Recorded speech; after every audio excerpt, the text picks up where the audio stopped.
Cedric Maxwell Podcast is powered by Prize Picks, the exclusive daily fantasy partner of the CLNS Media Network. All right, it's another episode of the Cedric Maxwell Podcast. Another special guest with us. I am Josue. He is Cedric Maxwell, and we got Gary Washburn of the Boston Globe joining us once again. Off-season edition. Well, I guess it's sort of you got free agency, you got the NBA draft to recap. But how you been? I mean, the last 2 weeks. You just covered a championship team for the first time. How's everything? You got a new book. We'll get into that in a little bit, but how's everything been, man? Oh, it's been good. It's been good. It was cool to see, them finally get over the top. We ain't got to talk about that no more. It's been literally, I've been in the city 15 years, and they've been, except for 1 year, trying to get a championship. And to see them get over the top and finally get it done and get the monkey off their back, man, it was cool to see. And then the parade. My friend, it's not, this is a black show. We don't use no terms like getting the monkey off your back. We don't. Get the anvil off your back. All right, get the anvil off your back. Thank you. Like Roadrunner. You gotta look that up, Joe Sweats, before your time. Like Roadrunner. Yeah, that is, man. I don't know that one.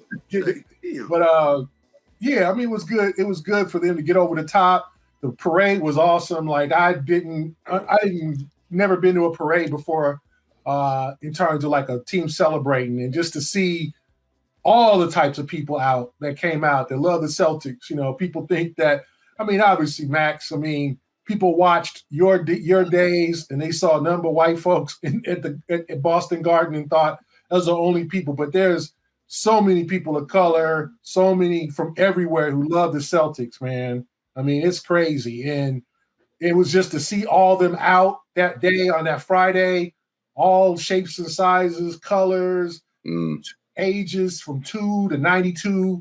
That was like, wow, Boston really showed the best of itself. So it was cool. It was cool to see, them finally, that said, like, people think that I like the team. They're good guys. I'm good with Joe. Me and Joe are great at this point, That's serious, Max. Don't give me that look. we can get into the Scal. Yeah, Max, explain that look. We can get into the Scal Perk thing in a minute if you want. But oh yeah, we can do that for sure. But yeah, it was awesome. It's been a cool 2 weeks to just kind of watch it. And now, as you see, other teams are ramping up. Meanwhile, I'm watching ESPN News here, and they got two brothers doing cornhole. So I don't know what to say about that, Max. I wish you was. I wish you could. On a Sunday, huh? On a Sunday, man. Like, what happened? What happened, man? That's why all the French folks is getting drafted higher than us in hoops, because brothers they're playing cornhole. Like, I don't know. Yeah, here's one of the crazy things we think about it, though. And, I know we all laugh. Two brothers playing cornhole. I don't know what to say to this, I've never seen that, man. I got to turn that over. I guess we've officially overcome, man. Yeah. Well, here's the thing I'll say about what Gary was talking about. You're talking about people, that you see all kind of white folks in the audience. Well, most black people can't afford to go in and get at the Garden. You couldn't afford it 40 years ago. And now you're talking about those tickets were, to get in the building was $3,000 and $4,000 a seat. Yeah, the 300 section, I heard it was like 1,200. Higher ones. So yes, that was the highest. The 300 section, I heard the lowest was 1,200. Yeah, for crazy. People that come in with color is like, that's why they had to be out in the streets where it was free, and they can celebrate. They can celebrate their team, and they got behind their team. But it was such a beautiful day, and just the environment was just crazy good.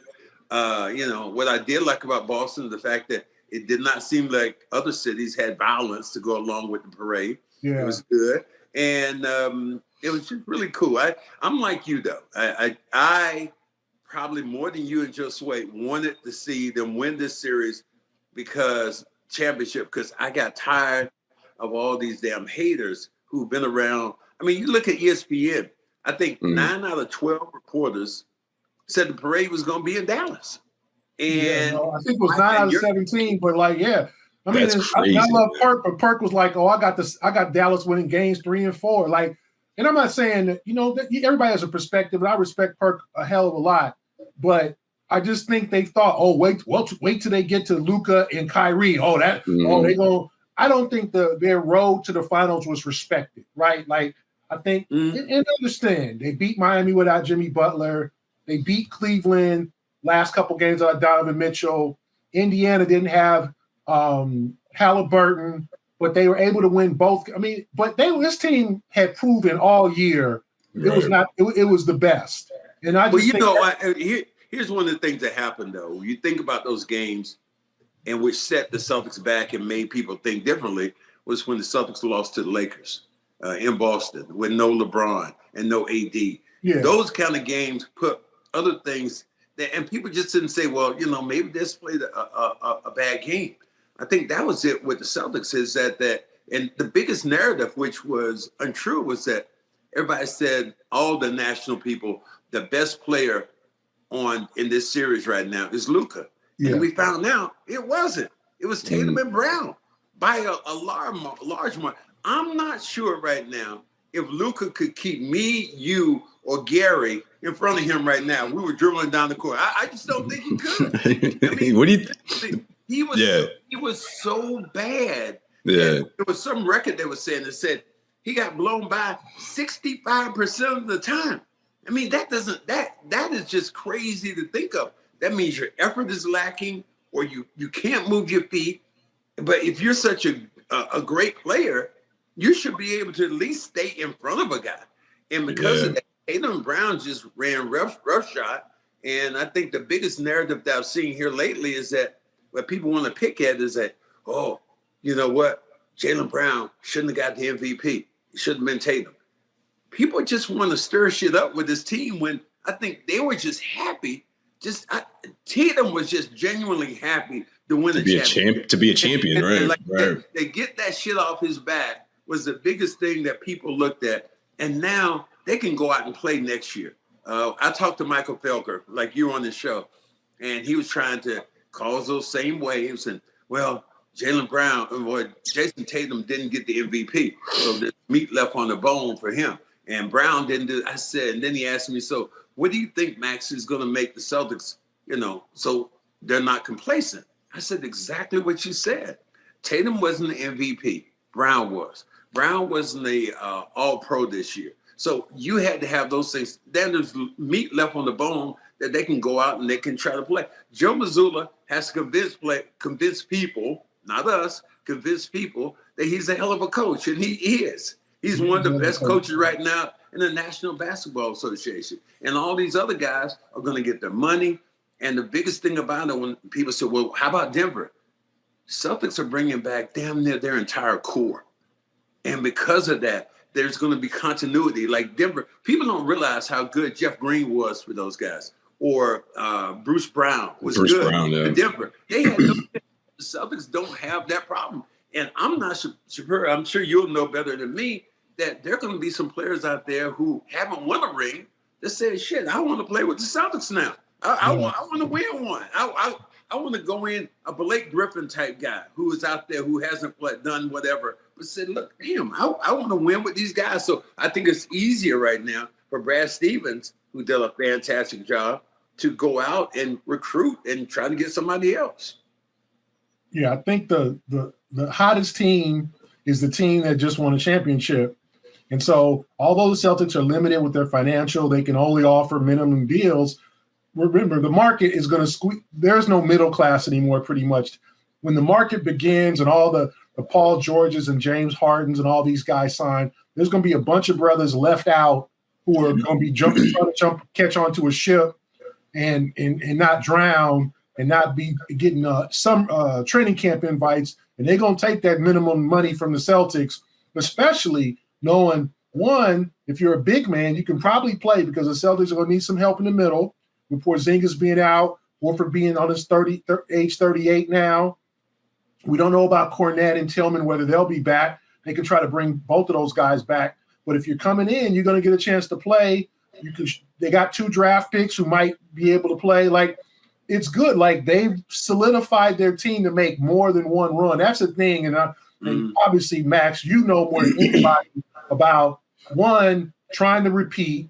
It's hard as hell because obviously 81, you guys came back, I'm sure, in 82 and thought, oh, it's us. And you guys lost to Philadelphia, because Philly was coming after you. But just having that eye of the tiger, that desire. And I have full confidence in Mazzulla with his different type of methods of motivation that he's going to get those guys ready to go to come back, as opposed to spending the summer hanging out, partying. Obviously, Jason and Drew got the Olympics. I don't see Jaylen being on some 3-month vacation and not work. Like they're gonna come back hungry. And now, because now you're talking about making history. Now you're talking about being one of the great eras of the Celtic history. Now you won a championship. So you're equal with 08. But now it's a chance to be better than 08. 08 couldn't win that second title. Right. They got hurt in 09. They lost in Game 7 in 2010, and then age kind of kicked in. But now you've got a chance to win 2 and 3 years, 3 and 4 years back to back. You got a chance to make some history here. The Celtics haven't gone back to back since the 60s. Like you have a chance to do something special. And that's the thing, I think, like you said, Max, like they got the core back, and they're gonna bring, and they could probably use another old head, another professional guy who's gonna come in, maybe take less money, and just be like, just wants to be a part of what. That's the 08 team, Eddie House and PJ Brown and Sam Cassell. Those guys are like, I'm trying to get a chip. And they see now Boston's the place to do that. Yeah. Well, I'm just trying to look at this drink right here because I need to tip this up. Yeah, Dr. Pepper, man. Yo, Max loves that shit, Gary. He loves it. I'm trying to give this to Gary after he talks so kumbaya about him and the coach. I mean, these two guys have been like, what is it, oil and whatever? Because, Tom and Jerry. So many times I'll see a question being asked, and I was like, and I hear the question being asked by Gary, and I'm like, oh shit, here we go. Here we go. Joe Mazzulla, he can't give you a straight answer. I mean, so many times you've given Joe Mazzulla a layup and going, so Joe, your team is really playing well, and da. And Joe will look at you right now and going, well, what do you think about Jesus Christ? Yeah. Yeah, that's not that far off. That is not that far off. That's our friend Vince Goodwill that asked about him being a black coach. And when I heard that question, what was that? I cringed. I was like, because here's the thing about the finals, that, like all the national reporters got a chance to see Joe Mazzulla live, and in person. What you've been dealing with? Great. Joe Mazzulla's great dealing with all the time. Exactly. Everybody, and I said, and I looked at the national reporters. He was in peak form. Y'all thought it was me. Now you know. Now you know what's happening. Yo, for real, Gary's looking around the room like, yo, imagine 82 games of this. Yeah, y'all see what I'm dealing with? All right. Y'all see what I'm talking about now? Everybody think, oh, Gary always starting shit. No.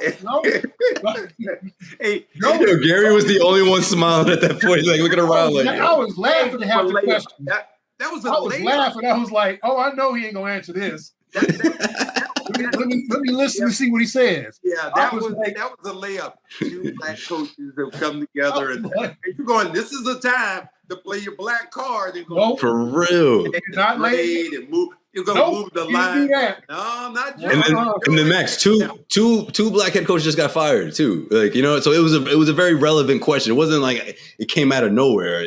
Like this stuff has been talked about every offseason. I don't know what the hell you talking about. Like, how many of them are Christians? I was like, yep. And then everybody looked at me, and I was like, see, y'all think it was me. Y'all thought I was crazy, right? Y'all thought I was a hard driving reporter. Oh, Gary doesn't like the team. Gary's trying to build a narrative. I was like, Gary, you see this dude? You see this dude? Go ahead, guys. Go ahead. Yeah, go ahead. Ask another one. Who's next? You see, I didn't start no stuff during the finals. It's your time to ask the question. Gary said, you know what? I'm going to defer to somebody else. Yep, I'm gonna let them. Y'all do this. You go ahead. Go ahead, Malika. Go ahead, Malika. You go ahead and ask somebody like that. Yeah. You see, there was nothing that happened between me and him in the finals. Like, no. I know what he's gonna say. Nope. Did you get a chance to? Did you guys do like a last embrace or something? When's the last time did you speak to him before the parade? When was the last time you guys got to spoke to him the day after the parade? We had a great conversation. The day after the parade, I called him. I texted him because I didn't get a chance to really. After the whole everything, he had so many people around him, and everybody tried to do one-on-one interviews. I didn't get a chance to pull him aside, but I did text him the morning after and said congratulations to him, and then we had a good conversation the day after the parade. So I said like it was. I'm happy for him. Second youngest coach behind Bill Russell to win a championship, and all of what he did worked. And I think he's learned a lot on the way. I think him having a great staff around him helped him trusting his players, being a little bit more open-minded. And you just got to think now.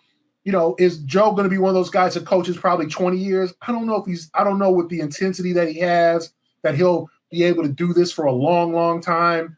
I think he's really intense, but he's only going to get better. So I respect him. I said I have much respect for Joe Mazzulla. He's an unusual guy. I think everybody saw that. And I said, you didn't see me doing nothing during the finals. I was a good guy.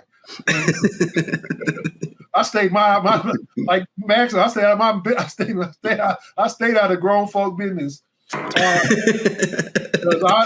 really did. Y'all want them big feature questions? You want to ask them? And then the dude asked him about being half Italian. He didn't bite on that either. He said, "I don't care if we can rebound and get spacing on the floor. I don't care what you are. I'll be whatever." Like I was like, "See, like y'all think it's me? Y'all thought it was me." It isn't summer in New England without making a trip to Fenway Park, and this year is no different thanks to Game Time. Game Time is an authorized ticket marketplace of Major League Baseball, which makes getting tickets faster and easier. Prices on Game Time app will actually go down the closer it gets to the first pitch with killer last-minute deals, all-in prices, views from your seats, and their lowest price guaranteed. Game Time takes the guesswork out of buying MLB tickets. We cannot miss out on any Sox-Yankees matchups this year, so make sure you get your tickets, man. There's nothing like it, especially in the summertime and especially at Fenway Park. Save up to 60% buying last minute for sports, concerts, comedy, theater, etc. Save even more with the exclusive in-app deals on select seats ahead of the game or event. Game Time will credit you 110% of the difference because they have the lowest price guaranteed. And thanks to their Game Time ticket coverage, your purchase is covered with the most flexible customer service policy in the ticketing industry. Take the guesswork out of buying MLB tickets with Game Time. Download the Game Time app, create an account, and use the code CLNS for 20% off your first purchase. That's code CLNS. Terms apply. Again, create an account and redeem the offer code CLNS for $20 off. Download Game Time today. Last minute tickets, lowest prices guaranteed. So, go ahead, Gary. Gary, we did think it was him when we wanted me and Josue wanted to pull your black card after we saw you on TV because you lost some of your blackness there for a minute, the way you were talking. No, that's not what I said. But that's Max. Wow, man. No. I didn't. I wasn't trying to take. No, I wasn't trying to take your black card, man. I just think it's funny how when you with us, you're more you. You're more you. You're more loose, right? Yeah. Oh, what's that? Oh, well, and then we got on the other shows like. Well, I tell you what, I really Mazzulla's done a great job, and doesn't have to do. And I'm like shaking your hand. I'm like, damn, what's wrong with this brother? But then with us, he's like, man, Joe Mazzulla, he's a weird dude, man. I don't know what to say. You ain't right, man. But you know what? But this is all. I ain't coach with you, man. I'm versatile, man. But yeah, that's a better way to put it, right? This is what we have to go through as Black reporters. We have to go through, especially dealing with our own, and we also have to go deal in a more of a white environment. And so our diction, everything does change because you're fitting into that system. Whereas when you're talking to us, it's like, yo, what's up, man? but that's not the way you get invited back to make that $300 that you went in and made on, NBC. What you trying to? Hey, why you calling my money out, man? Why yeah, right. Why you my pockets right now, man? Where'd you get that figure from? Right? What are you talking about? Because why you calling out my monies, man? Why you trying to? Why you got my hands on my papers, man? I got no biggie on you, man. This is what they tell you. If you come into the studio, you make $300. If they have we don't know how much we don't know, man. We have you on Zoom. They pay $200. It's very X amount, right? Talking big money. If I was amount of dollars, right? We'll keep it at that. Mexico's wild. Should we ask you what you get when you wearing the yarmulke on your head? Oh man, that's a whole nother check. Oh, it's another story. Okay, never mind. Because you want to go, right. You want to be invited. I'll tell you one thing, man. Okay, I've been invited to Jewish temples. They're very inviting. It's great time. Provide some context, please, because people don't know. Right? If any other religion invites me to speak, I am there. Muslim, just where you see them hands. Protestant, Mormon, Baptist, Catholic. If they invite me to speak, I will speak in any church. So don't act like it's just a Jewish temple. This Jewish one in Needham, and one in I want to say, God, I can't remember where it was. A few years ago, it was on the north side. I think Peabody invited me, and I spoke. So see anytime. Only hold on real quick. Only on the Cedric Maxwell podcast will Gary have to explain this to everyone. I'm just saying. They want you to volunteer. I ain't biased toward nobody. I'm going to any church. We want you to tell the story. Like, damn, man, I need to get paid. No. We need you to volunteer your time to come into our place and do something. I'll do that I'll do that. No. No, don't do that. No, Max. No. That's his advice. That's his advice. Me problems when you say, well, he doesn't ask for money, but I tell you what, Max is asking for money when he goes. Yeah, Max asks for. Well, you're a champion. You're a retired number. Like it's like when we go to the garden. You get free reign in the family room to get all them nice, fresh chicken fingers and wings that we can't. Yo, that's a good point. That is your. You be pulling up with those. You be pulling up with the nice, fresh fried chicken wings. Now he's putting my business out. I'm just saying. You put my business. Or what I do. You was talking about his paper earlier. Yeah, right. Fool, I'm number 31. That's who I am. I'm number 31. You see that? Go out to the court and look up. Yo, and when you see 31, you see that's who I be. Let me do it like it's supposed to be done. For the woman back there in the back who didn't know who I am, bitch, I'm Rick James, bitch. That's pretty much what you said. Pretty much. 31. What? Number 31. All right, well, look it up. Google it. Well, Gary, give us the lowdown on this whole Kendrick Perkins at the Celtics parade. What was it? Did he not get the invite? Is he out of the group text? Like, is this the Boston radio trying to stir things when they had Perk on and he was talking about he had a bone to pick with Scal, but you were there. What was going on? Okay, so it sounded like they had an 08 duck boat. They had an 08 boat, right? Duck boat, right? With their trophy. Pierce came out. Eddie House. I think Cassell was on that because Cassell was on there. Yeah. I think Leon Poe. Leon Poe. That's the other one. 4 members of the 15 or whatever, right? And even though, and you saw, you got the great interview with Ray Allen. He went to Game 5, on the down. Really cool moment. He was just like, I didn't see. I was like, damn, Ray was at the game, but I think it's what was it? Scal, Paul, Leon, Eddie. So 5 members of the team. And I guess they asked Scal, would Perk was invited? And he's like, well, I don't think he would be invited and whatever. And, there's some tension now. There's some stuff. Because obviously the quote of him calling Missoula a bird brain, kind of a bird brain. That was a tough quote, right? It was a very critical quote. I think it was a few months ago after they lost to Denver at home. It was like the home loss to Denver, and he went in on Missoula. Okay. So people didn't forget. Yeah. Yeah. So Scal kind of threw in the atmosphere that there was some tension between Perk and the organization. And Perk is like, hold up. First of all, keep my name out your mouth. Secondly, like, it's not like I got invited or they invited the whole 08 team. I don't know how the Celtics did it. I'm sure if some members if Garnett was like, hey, I want to be on the duck boat, they would have, of course, brought him on. And I think with Pierce is in Boston a lot more than Garnett or any of the 08 team.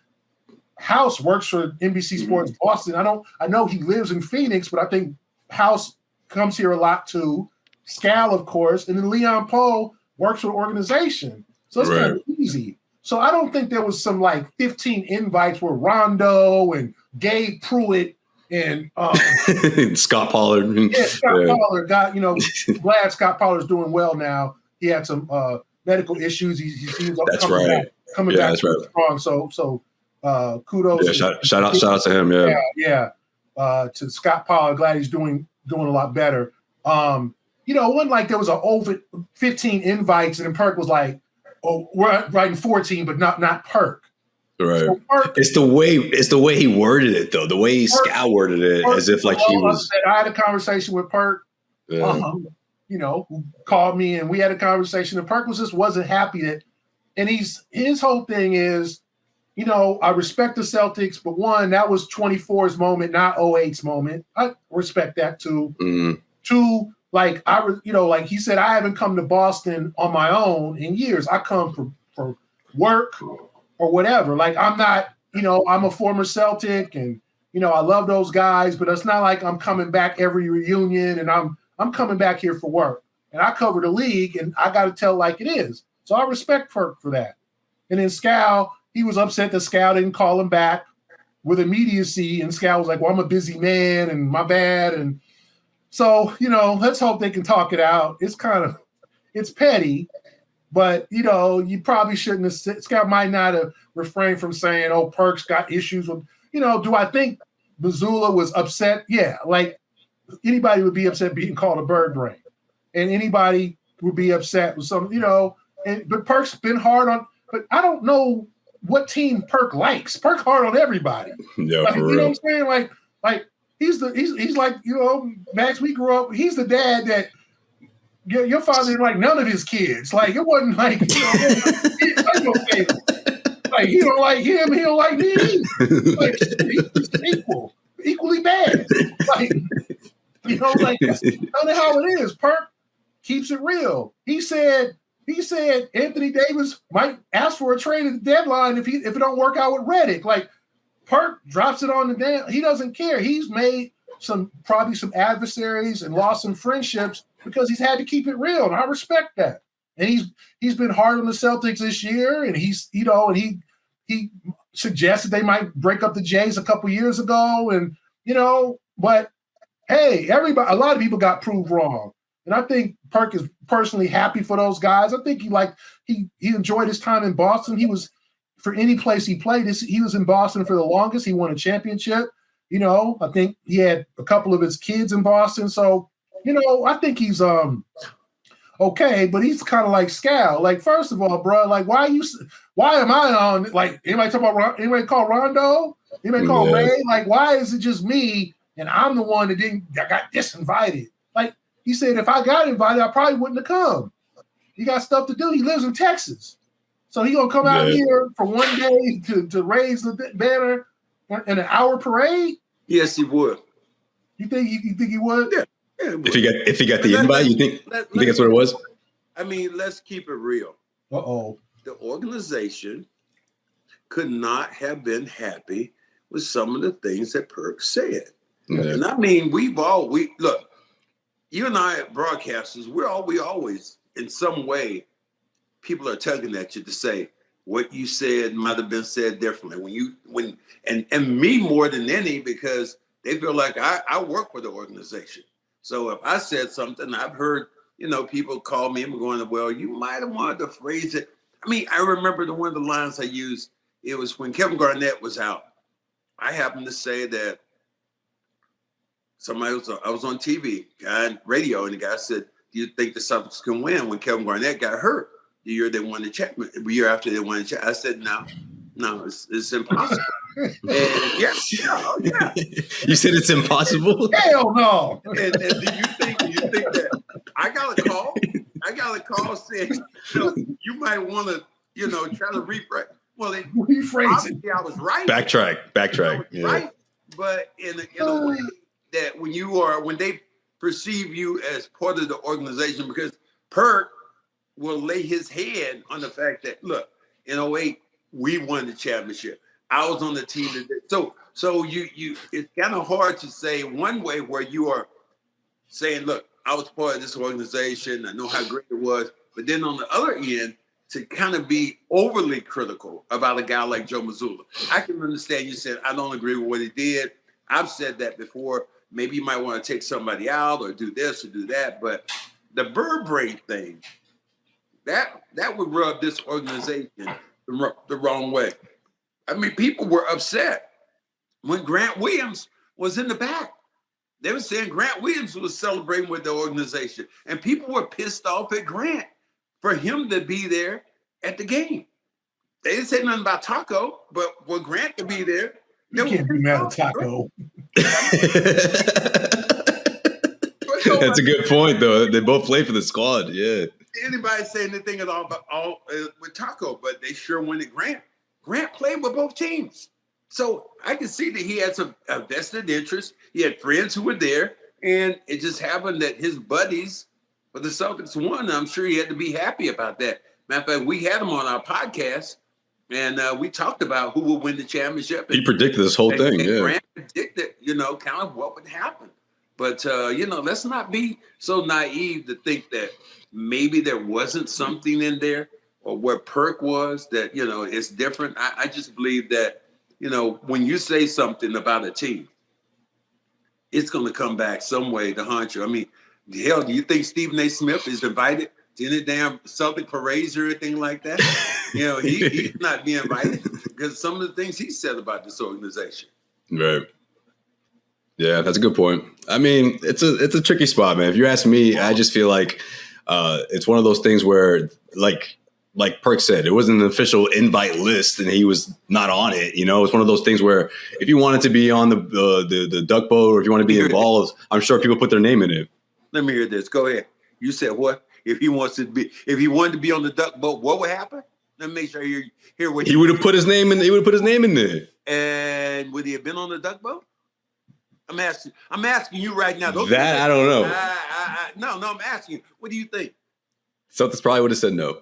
Okay, all right. Right, but he wasn't gonna put himself out there. But who's Scal to make himself the team ambassador to be like, I don't know if he would have been. You know what I mean? So I can see where Perk stands, saying like, wait, who are you to make that call? I don't know. Scal has a carte blanche with this team in different areas that most people don't.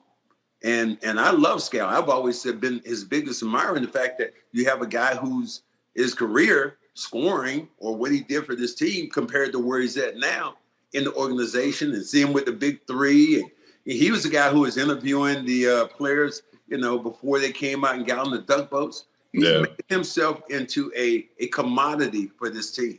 So he has I guess, luxuries that some of us might not have. But if I'm the team, I'd be thinking the same way. Look, we don't need you talking for us or even putting that out there. Yeah, that's what you don't want. We don't need no negativity after we just won the championship. Let's win the fucking championship and just be cool about it. We don't need.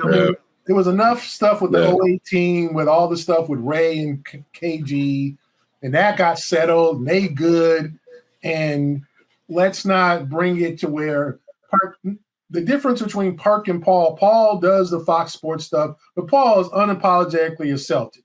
I mean, the next day after they won, he wore his Celtic stuff on the air. Paul is down for Boston. He is a Celtic. Perk has felt like, I got to make a name for myself. I didn't have a great career. I had an all-star caliber career. I won a championship. I was a quality defensive big man for a decade or whatever. I got to make my name keeping it real. And I admire that because that's what's kept him on the air. He doesn't have it. He's not making no friends. He's not going to turn around and say nice things just because a guy likes him. Or I'm sure he had some issues with Kevin Durant, some things said about Kevin Durant. He keeps it real, and he's kept it real about the Celtics. As I said, he treats everybody the same. He rips everybody. So for him to be on, he doesn't do that with LeBron. Yeah, I mean, I think that's the one. LeBron's a little soft part. This episode of the Cedric Maxwell Podcast is brought to you by PrizePicks. PrizePicks is America's #1 daily fantasy sports app with over 5 million active members. PrizePicks is the easiest and most exciting way to play daily fantasy sports. Unlike other apps on PrizePicks, it's just you against the numbers. All you do is pick more or less on 2 to 6 player stat projections and watch the winnings roll in. Get in on the daily action with your friends and become part of the PrizePicks community today. You can win up to 100 times your money on PrizePick with as little as 4 correct picks. You can turn $10 into $1,000. If you're looking for promotions, PrizePicks has got you covered every week, from lowering select players' stats projections on Tuesdays to help your lineup hit, or getting your entry fees back if you have a losing lineup on Fridays. With the finals over, the hoops action doesn't stop at PrizePicks. Women's basketball is still heating up, with stars like Caitlin Clark and Angel Reese looking to make names for themselves alongside greats like Breanna Stewart, Aja Wilson. You can win up to 100 times your cash watching them ball out. It's that easy. I mean, we're talking about whether if Caitlin Clark can make more than 3.5 3-pointers made, Breanna Stewart going for more or less at 23 points. You take your pick. I made my first $10 deposit and I made some money. And you can do the same. Download the PrizePick app today and use code CLNS for a first deposit match up to $100. That's code CLNS on PrizePicks for a deposit match up to $100.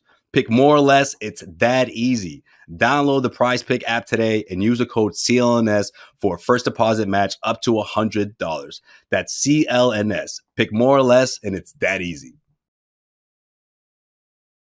But I think for him, LeBron, I'm gonna give you another softball to hit here. Oh, I think to your son. Oh my God, you got your son there. Oh, we don't. Oh, don't get Max started. Come on, man. And look, I admire the fact that he's in the league. But if his name wasn't Bronny James, would we be talking about him? No. Here's my thing on that. Okay. Pivoted to LeBron. I don't have a problem with LeBron maneuvering his son to get drafted. What I have a problem is when you have your son and he wants to be like you, he wants to be a pro ball player. Okay. My goal, if I had a son in that position, would be, or if I had a son who wanted to be a sports journalist like me or whatever, my goal would be, son, I want you to have the longest, best career possible. Okay. And if we don't work together, then oh well.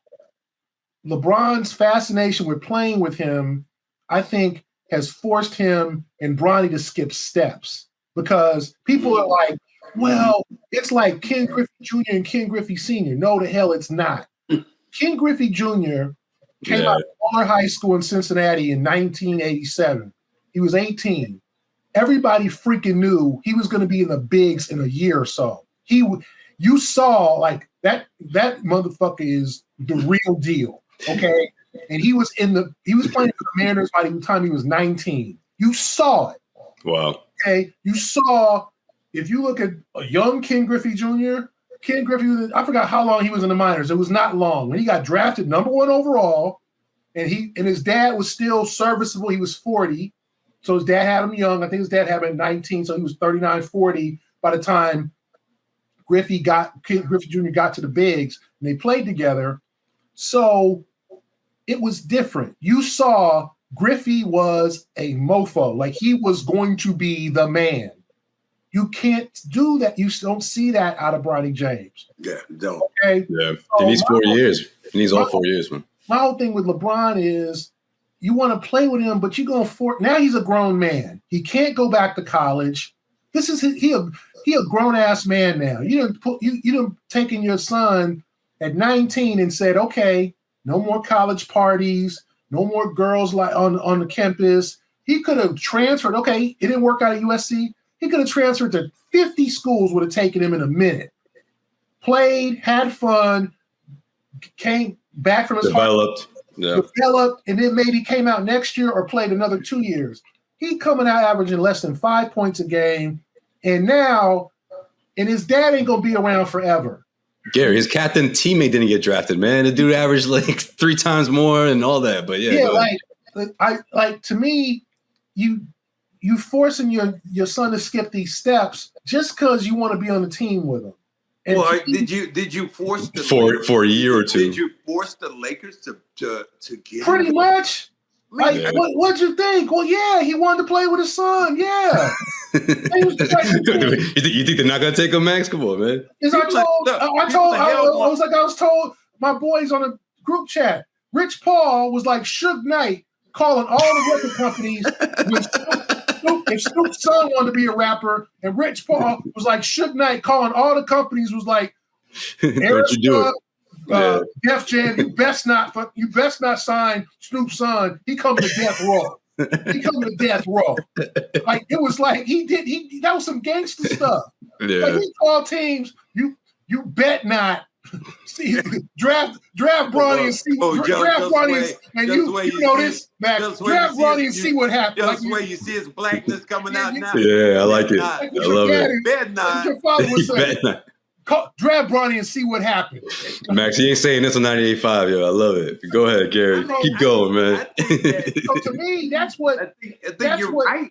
I think you're right. I just think it's a disservice to his son in the sense of now this young man has got to go to the G League, go all these cities. It's going to be great if he ever gets on the court. But you're talking about a 1 or 2 year thing, and then you're going to retire. And this dude's got to make a career out of this because.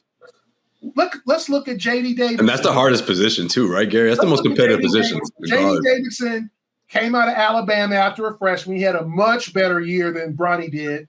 He's played 2 years in the G League. The Celtics have to decide if they want to sign him. Now he's a free agent. He's 21. He's like still trying to make it. Stay with Jaden Springer. Like, you want to be that guy? Or Brandon Boston, the kid from the Clippers. Who was Terrence Clark's close friend, played 1 year at Kentucky, I want to say. The Clippers just released him. He's 21. Now he's trying to find himself. Like, is that what you want for your son? If I don't want that for my son. If I'm my son, I don't want that. I want him to go right to the league, then try to run for Rookie of the Year and have a good, long career. Not, okay, well, I got to go to Yugoslavia. I got to go to – Dude, you're missing it here. There's a big difference. His daddy is a fucking billionaire. So there's a big. Well, what happens when he retires, Max? He's still gonna be a billionaire. Yeah, but what's he gonna buy a team and then sign Bronny? If he stops playing, Bronny, wait a minute, Bronny stops playing in a year, what do you think he's gonna do? What do you think his daddy ain't gonna take care of him? No, but I'm saying he's saying for his career though. Basketball. His goal is to be an NBA. His goal is to be an NBA player. No. Financially, he fine. Well, I ain't worried about Bronny going broke and getting in the streets. Get that. I'm worried about Bronny having a 10 to 12 year NBA career because he rushed the process. Well, we all can look at that as you're saying right now. I just don't think that's a service to Bronny. I agree. Right. Because how many brothers out here in the G League 20? Look at James Young when the Celtics drafted that kid in 10 years ago. Whatever the hell happened to him? What happened to him? He played a year and a half. Where he at? No, I'm not. And that dude was a lottery pick. He was a 14th or 17th, I think, 14th or 17th. I can't remember. He was RJ Hunter just got back in the G League, man. He's been back and forth. Like that shit. And I'm not saying he's gonna be broke, but trying to be a G leaguer and trying to go through that route is hard as hell to be. Without having LeBron's name on top of it. I agree. So they just go keep him on the roster on the main. So LeBron said, "You better keep my boy. Don't send him to the G League." Is that going to help him? Like, I don't know. Like in LA too, you're doing a disservice to him because it's nothing to do with the nepotism. Okay, if Bronny was like averaging 22 points a game, I'd be like, "Yep, let him go there. He ready. He's gonna average less than 5 points a game. Like, I'm not dissing him. I watch a lot of his games. He's got some skills. He's 6'1", man. He's not 6'7". He's 6'1". Yeah, it's tough, man. It's like, so you're gonna be a true. Oh, his upside is Derek. Oh, Derek White. Okay. Drew Holiday. Drew Holiday 6'4". And you see how big Drew Holiday is and strong that dude is. And Derek White 6'5", 6'6". That's not the equal, man. No. Bronny is 6'1". Avery Bradley might be close if he becomes, but Avery was an elite defender. And Avery turned out to be a really good shooter, though. Yes, he worked on his shot. He polished that. Might Be the closest comparison. And Avery came out at 19, and he was injured, and Avery took a while to get going. So I really hope he succeeds because I think he's a good kid. Just having seen interviews with him. But, man, I just think they just fast-tracked this thing. It could have been next year. Okay, son, you're coming off the heart thing. Play a full season at Ohio State, Duquesne, wherever you want to go. Get your numbers up. Get your confidence up. Come out in 25. And then do the same thing. And maybe you got a little traction now. Like, I'm not saying he shouldn't have got drafted. I'm just saying if you're the fast-tracking them. Well, if you're the Lakers, you're saying exactly that. You're saying that what you're saying is like what 90% of the people. Because now he's a grown man, Max. Like no parties. He in that NBA life. You can hang out with your dad all you want. You can go out to dinner with him, but you're a grown man now. Like, this is a grown man's league. Even if you're 18, 19, 20, you got to figure out what to do with them other 22 hours. You got to figure out what to do with the women. You got to figure out what to do with your homeboys. Some of them want to hang out with you too much or get you into stuff you don't need to get into. Like, I'm sure you'll have the structure. I get it. I think his. But it's just like you just turned yourself into a straight up grown man. I think it's a lot more than that. I think he has to get his game up to par. Yeah. In addition to that, though, that's the biggest thing because you got to live in the gym, and you know how it is, Max. And you know, Josue. Some of these young dudes. I remember like when I first got on the Celtic beat, seeing Bill Walker, and that dude was around KG, Paul, Ray, and that dude was out of fucking shape. And it was like, Bill, what more motivation do you need? You're working around 3 Hall of Famers. And if you want to throw Rondo in there, maybe 4 eventually, I don't know. But you want 4 All-Stars. And you come in here and you leave in practice and them dudes are still working. Right. He was in New York by 2011, man. That was it. It was a short stint. Because I remember hearing about him when he was in high school, how much of an athlete. And I remember J.R. Giddens, who wasn't very good either, but J.R. Giddens worked his ass off. He's worked out with Ray. Like, he was trying to get it. And it's just like the league, and I know the Lakers will have his back. So that's a special situation. How do you have his back when you can't play? Well, they're gonna make it. But when his father retires, all bets are off. Yeah, why the Lakers don't care about him in 5 years when he's 24 and he still ain't quite got there? Let me tell you. Time. Look at Davidson. Look at J.D. Springer. Jaden Springer. Jaden Springer is 21 years old. He came out. All them dudes like undersized guards though. That's what a good the hell point. why are you coming out? Especially with JD and both with NIL money, you still coming out? You can make money now. You can hustle in college. You ain't got. I know that's a good point. You ain't got to take the envelope under the door anymore, like a lot of these kids did to buy the SUV and take your girl buy out. the whip or some shit. You could go to the car. You could go run in the car dealership, get you a brand new car, get money, and there's no reason to go to the league unless you know you're gonna play. No reason. The best one. Unless you just really don't like school. Who didn't like college? No. Who the hell like is college that bad? Well, what? Let me say this. Like, what is it? Let me suffering in college? NIL money? Let me explain this to you. The best compliment I ever had came from one guy, and that was JoJo White. And I do remember being on the court playing, and I looked over at JoJo White. I just made the move, and JoJo White was in his 10th year, You're obviously a rookie. And he looked at another guy beside him and said, motherfucker, play. You can play. And at that point, you know. But I'm just telling you, LeBron, when Bronny James is going into the situation with guys who are ahead of him already, and then there's going to be the nepotism thinking like, well, the only reason you're here is because your daddy. Your dad, yeah. And that's going to make guys go at you even more. And LeBron James can't protect him on the floor once he gets out there. You're going to be exposed. Not in the G League when all these youngsters you are. Hungry G Leaguers. Yeah, that's a good point, man.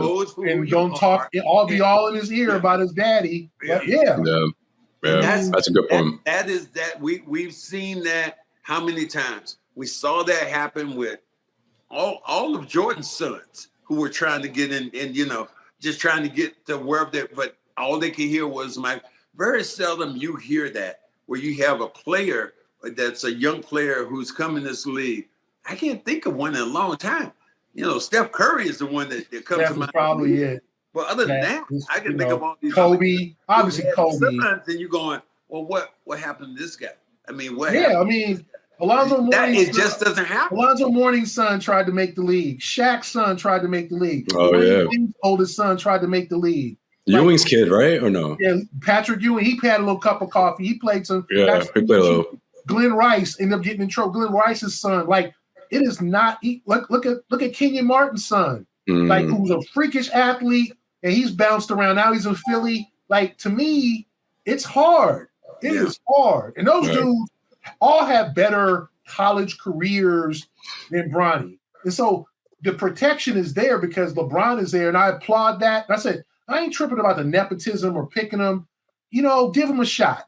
But you just started his grown man life already. You are picking against that by saying exactly what you said. He's just that's his prediction though. I don't mind nepotism. Whatever is whatever. It's a league of nepotism. We all know, Max. We all see people's sons around the organization that we work. Not as a player. We see that in management. We see that in coaching. But when you step out there on the floor, you don't see that like that. Either you can play or you can't play. We think about Gary Payton's son. Gary Payton could play or he couldn't play, and he's okay. Yeah, he's made a living. He's able to do. We've seen very seldom we've seen that particular thing happen. I am not mad. I guess I'm just confused. And I'm not confused, but I really feel bad this is one time I feel bad for the Lakers that they were forced to do something that they know damn well that they shouldn't have done.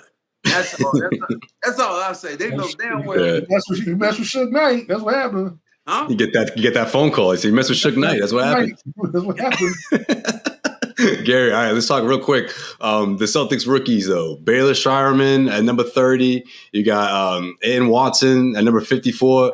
I guess we start with Shireman. Is there any belief that the fact that Celtics didn't go ahead and try to trade into the second round, which when you think about the second apron, the tax implications and all that, would have been significantly cheaper? Is there any stock in thinking that Brad, this is his guy, he 100% really believes that this guy can develop into an everyday player, or is this just him picking at number 30? Which one is it? I do think they really like Shireman. I heard from a couple of people after the draft, because I hadn't watched much Creighton. I ain't gonna lie. It wasn't like I was studying Creighton all year. I knew he was the best player on Creighton, and I'd heard of him a little bit, but a couple of people I talked to were high on him and said that was a good pick. They were like, "Oh, that kid can play. He's gonna fit into what the Celtics what they're trying to do." I thought that, and then Watson, I'm surprised he fell that far. Gonzaga players usually know how to play. They make pretty good pros. They make solid pros. I don't know if it'll ever be an all-star or anything, but I think those are two quality picks. And those two dudes are 23. They ready to play. That's the difference between. But here's the thing: they're shooters too. Do you really need those players you talk about? They need shooting, and they got to prepare for life after when the salaries start kicking in, because they got to figure out what to do with Derek White. Okay, what do you mean? You bring him back, but then salary wise, you gotta cultivate some of these young guys because you can't sign mid-level guys. You can't sign mid-level exceptions. No buyouts, right? No buyout contracts. No buyouts. Yeah. This second apron is limited. It's a real deal. Well, you know what? Won't you go to war right now with what you have? If you keep those guys you have right now, you go. You can make the next 5 years because you're gonna have to find a big or see what happens to Porzingis because this might be his last year coming up. I don't know if he plays into his 40s. We'll see. But Al, whoa! Let me tell you. Al walk the beast now. His ass back. Huh? Al, what? Al got 5 damn kids over there. And they're paying him $10 million a year. What you think his wife is saying to him? Got a new crib too. I talked to her. New house and everything. I talked to her. Al, tell him to come home and spend time with them kids. I asked her, I said, everybody else went down to Miami to celebrate. Why didn't Al go? She looked at me like, are you crazy? He got 5 kids at home. Al Horford, I think it's going to go year to year. Getting the $10 million and keep getting the $10 million until his body just breaks down. Because you see that the thing about Al right now, he's still in great shape. They baby him. They massage him all the time. Why would you go wrong? Right. Do what? Well, Gary, they got to sign one of these free agents, though, whether it's Luke Cornett, whether it's Tillman. Like, you can't let both of these guys walk, though, right? I don't think so. I think they like Cornette a lot. Tillman, I don't know if it worked out as well as they thought it would. And the same with Brissett. I think everybody thought Brissett would take that Grant Williams role, and that didn't work out. And Brissett just ended up kind of being a defensive spark plug here and there. But, the thing about the Celtics, you have the veteran minimum, and when the market starts to dry up, there's going to be some quality players out there who are going to take that little $3 million minimum they got to try to win a chip. So I think the Celtics options are a lot better than it sounds because, they only have the minimum. But wait till this market starts. I want to ask you this question because you're kind of an insider. Where does Paul George go at? Does he stay in LA or does he go to Philly? Clock's ticking, by the way, so we'll see. We might find out in the next 24 hours. I think he stays in LA. I just think, why would you? Unless Philly throws everything, because obviously Philly's got to. That's what I'm thinking, Gary. I'm thinking Philly might have like the greatest presentation or something like that. But to ask a guy to go to Los Angeles, who's born from that area, and go to Philly and just be in a different environment in the East Coast, and Paul, it's gritty.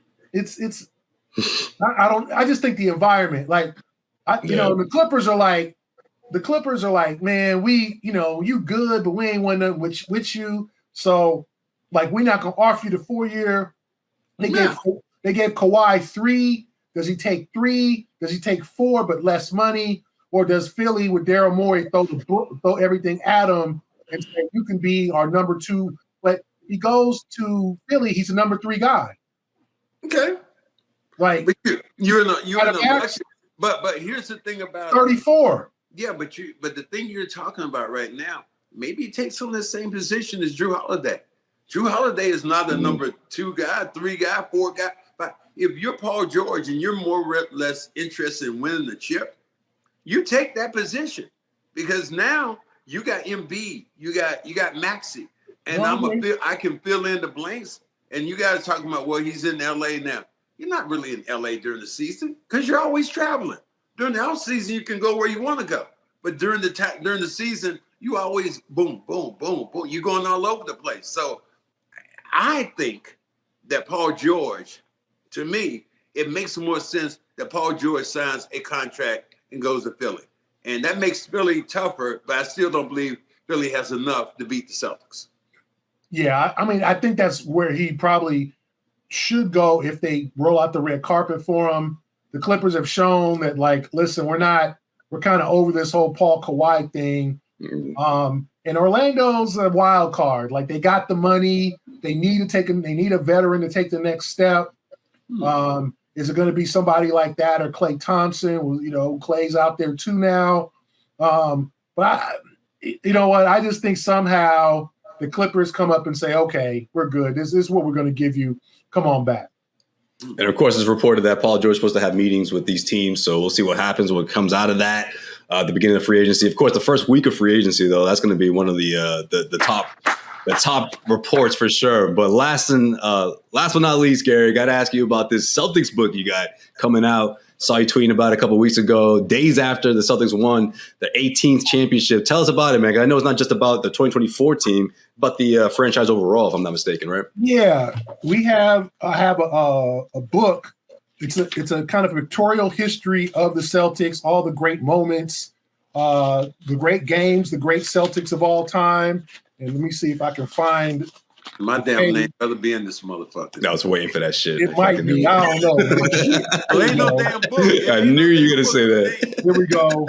I was gonna preface the question to be like, better be Max in there. There he is. Celtics draft Cedric Maxwell. So that's one of the top moments. I had to pick about 170 moments. Yeah, he had that highlighted. Look at that, yeah, Max. See? So we're in the editing process, but there's Max playing against the Bullets. He's actually. Is that a no look? Okay, Max. No look pass. He's actually passing the ball. Yeah, you don't see that often. One of his rare assists. So what the fuck are y'all talking about? What's that? One of 300 assists, career assists. How many assists you get? I was not a reluctant passer. Surrounded by being guarded by his close friend Rick Mahorn during his Bullets. Oh, your boy. Yeah, so I didn't even know he played for the Bullets. Damn. Yeah, he started with the Bullets before he went to the Pistons. But it's a pictorial color photo, mostly color, some of the black and white from the 50s and 60s. But right. You know, if you and I'm not saying this because it's my book, but I had to really study the history of the Celtics, all the great moments from the 50s and the 60s. The first black, obviously Chuck Cooper, the first black player drafted in the history of the NBA. Obviously, the Russell years, Russell being the coach, the 70s with JoJo White, Dave Cowens, and John Havlicek, to the 80s, and even and I've talked about some of the tough times to the early 2000s, obviously the tragic passage of Lynn Bias and Reggie Lewis. You know, it's a history of almost the 80 years now of the Celtic organization with moments, photos, all the way until the 18th championship and the parade. So we got that included too. So if you want to learn, and it's for kids too, you know, and it's my vignettes, my summarizing some of the great moments. And so if you want to read about the organization, check it out on Amazon. It's called. I was going to say, what's the name of this book, Gary? The Boston Celtics: An Illustrated Timeline. There you go. What page am I on? Huh? What fucking page am I on? What page? It's better be a single digit. Better be. I need a little chapter in there. Page 50. Okay. Well, he had to do the 50s and 60s, so that's not bad. I can't put you first. You want to put you before Bill Russell? I didn't say before Bill Russell. I left stuff out. I could have put Max, you know, owns the family room with chicken wings. I could have put that. You know, because people gonna be thinking that way. Be like, you know, he's not a broadcaster. He's not this. He's not that. He's not a former player. He just goes in the wise room and gets chicken wings, and nobody. Yeah. And like Jason Tatum said, I just thought he was a broadcaster. Yeah, that was funny as hell when he said that. Why you let Jason do you like that, man? Okay, you know what? I did the same thing to Jason when he came up to me in Indiana. I said, he said, "Man, I'm gonna win you one. I'm gonna win you a ring this year." I said, "Oh, I already got two. Yeah, you get your own. Yeah, I'm good here. One. Yeah. So I love join the fraternity, right? I'm gonna have to put this picture out that I have of myself, Al, Porzingis, and Jason Tatum holding the trophy. Oh, that's a great pick. Everybody looks at me like I was sick, man, because I'm standing beside Porzingis. I'm like, they said, "What happened to you? Are you sick? You okay?" I said, "This dude is 7'5". I know. I'm supposed to look small. Damn, the action is shrunk. Yeah. Yeah, right. You getting old, brother. He makes everyone look small for sure. Yeah. All right, he's Gary Washburn of the Boston Globe, man. Also 1/3 of the Big Three NBA podcast here on CLNS Media, and it's always fun catching up with Gary, man. Look at that, over an hour, man. We could go for another one for sure, man. Gary Washburn, appreciate you coming by. And we ain't paying your ass either. No, you talking about my money, man? Yeah, here you go again. Get your hand out of my pocket now, okay? We ain't paying. I can't believe you put my monies out there, Max. No, that was one of the funniest segments for sure. You broke the black code with that, man. Oh, you did your own. You broke the black code with that, man. Brother, you were talking about that money, man. That's a valid point. But that's going to do it for this episode of the Cedric Maxwell Podcast. He's Cedric Maxwell. I am Josue Pavone. One last time, thank you, Gary, for coming on, man. And everyone out there, appreciate you. Subscribe, rate, review, all that good stuff. And we'll see you guys next week.